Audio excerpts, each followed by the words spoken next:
सुन्नी विद्रोहियों ने 8 दिसंबर को राजधानी दमिश्क पर कब्जा कर लिया। इससे ठीक पहले राष्ट्रपति बशर अल असद देश छोड़कर रूस भाग गए थे। ऐसे में देश छोड़ने के बाद पहली बार सीरिया के पूर्व राष्ट्रपति बशर अल असद का एक बयान सामने आया है। असद का यह बयान दमिश्क के विद्रोहियों के कब्जे में आने के 8 दिन बाद सामने आया, जिसमें कहा गया है कि उनका सीरिया छोड़ने का कभी कोई इरादा नहीं था। टेलीग्राम पर सीरियाई प्रेसिडेंसी चैनल पर आए इस बयान को सीरिया के पूर्व राष्ट्रपति असद का माना जा रहा है। हालांकि अभी ये पता नहीं है कि इस चैनल को अब कौन चलाता है। इस बयान में कहा गया है कि जैसे ही सीरिया की राजधानी दमिश्क पर विद्रोहियों का कब्जा हुआ, वो युद्ध संबंधी अभियान देखने लताकिया चले गए, जहां उन्होंने ये देखा कि सीरियाई सैनिक पीछे हट चुके हैं। इस बयान में यह भी लिखा हुआ है, हमी मीम एयरबेस पर भी इस दौरान ड्रोन से तेज हमले होने लगे और रूसियों ने उन्हें एयरलिफ्ट कर मॉस्को ले जाने का फैसला लिया। यह बयान अरबी और अंग्रेजी भाषा में प्रकाशित है। इसमें सीरिया के पूर्व राष्ट्रपति ने कथित तौर पर 8 दिसंबर को जो हुआ था उसका ब्यौरा भी दिया है। बयान में कहा गया है कि बेस छोड़ने के लिए कोई साधन नहीं था। मॉस्को ने 8 दिसंबर की शाम को बेस कमांड से आग्रह किया कि वो तत्काल वहां से मॉस्को रवाना होने की व्यवस्था करे।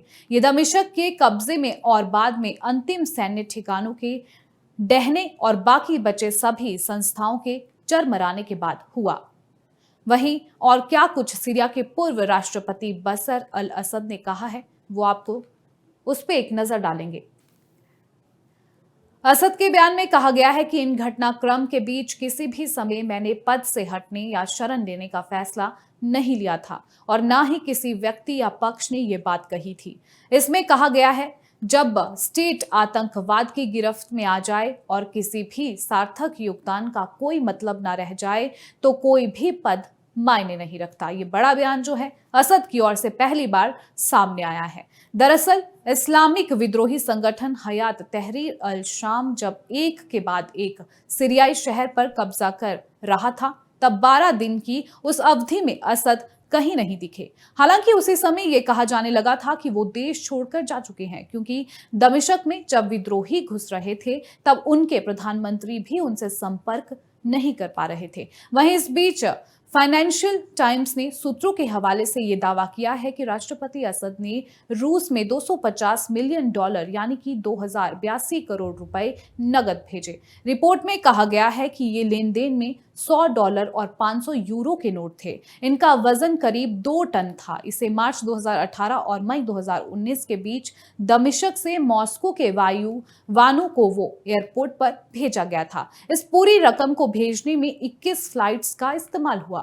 मॉस्को पहुंचने पर इसे रूसी बैंकों में जमा करा दिया गया था। रिपोर्ट में कहा गया है कि असद सरकार पर पश्चिमी देशों ने प्रतिबंध लगा दिया था। ऐसे में वे डॉलर और यूरो का इस्तेमाल नहीं कर सकते थे, इसलिए उन्होंने इस रकम को रूस में भुनाने का फैसला लिया। इस बीच इजराइल ने रविवार देर रात सीरिया के तटीय शहर टार्टस पर हवाई हमला किया है। इस हमले में इजराइल ने टार्टस के सैन्य ठिकानों को निशाना बनाया। मीडिया रिपोर्ट्स के मुताबिक धमाका इतना तेज था कि टार्टस में भूकंप भी आया। इस भूकंप की तीव्रता 3.1 थी। हमले के कई वीडियो भी सोशल मीडिया पर वायरल हो रहे हैं। रूस ने सीरिया में जारी इजरायली हमलों और विद्रोही गुटों के कब्जे के बाद अपने राजनयिकों को निकाल लिया है। रूसी विदेश मंत्रालय ने कहा कि वायुसेना की एक स्पेशल फ्लाइट के जरिए सीरिया के खमीमिम एयरपोर्ट से दमिश्क में मौजूद कुछ रूसी राजनयिकों को वापस रूस लाया गया है। रूसी राजनयिकों के अलावा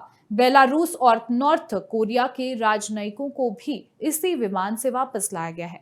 हालांकि मंत्रालय ने साफ किया कि दमिश्क में मौजूद दूतावास अभी भी अपना काम जारी रखेगा। इसके लिए टेलीग्राम की मदद ली जाएगी। वहीं यूएई ने इजराइल के गोलान हाइट्स प्लान की निंदा की है। यूनाइटेड अरब अमीरात ने गोलान हाइट्स में नागरिकों की संख्या को दोगुना करने के इजराइल के प्लान की निंदा की। इससे पहले इजराइल ने रविवार को गोलान हाइट्स में नागरिकों की संख्या बढ़ाकर दोगुना करने का ऐलान किया था। इसके लिए इजराइल के दूसरे हिस्से के नागरिकों को गोलान हाइट्स में बसाया जाएगा। यूएई के अलावा ईरान और सऊदी अरब ने भी इजराइल के इस कदम की निंदा की है।